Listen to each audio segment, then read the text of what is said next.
માંગરોળમાં પડી રહેલ ભારે વરસાદને કારણે ઘેડ પંથકના અનેક ગામો બેટમાં ફેરવાતા મામલતદાર તથા ટીડીઓ દ્વારા એનડીઆરએફની ટીમની મદદથી ઘેડ પંથકના લોકોની વહારે આવ્યા છે અને જ્યાં રસ્તાઓ બંધ હતા ત્યાં જવા પહોંચવું શક્ય ન હતું ત્યાં એનડીઆરએફની મદદથી બોટ દ્વારા તાલુકા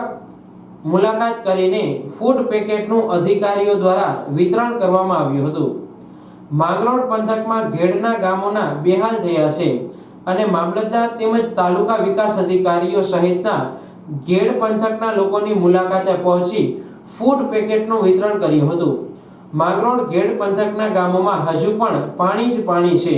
ત્યારે મીડિયાની ટીમ પહોંચી હતી અને લોકો કઈ રીતે જીવી રહ્યા છે તે હકીકત અહીં નજરે પડી હતી। કાચા મકાનોમાં લોકો વસવાટ કરે છે અને ચૂલાઓ ફૂંકીને તેમની રસોઈ બનાવે છે,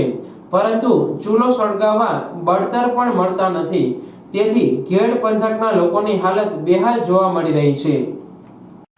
આજરોજ અમે ઘેડ પંથકની મુલાકાત માટે આવ્યા છે અને ગામની મુલાકાત લઈ અને જે ગરીબ લોકોને ફૂડ પેકેટ અને વિતરણ કરવાનું આયોજન છે અમારું, અને ગામમાં જે કંઈ નુકસાની કે જે કંઈ હોય એના માટે અમે એનો રિવ્યૂ લેવાનો છે અને અમારી સાથે ટીડીઓ સાહેબ છે તેમજ એનડીઆરએફની ટીમ પણ સાથે લઈને અમે અત્યારે મુલાકાતે નીકળી છે।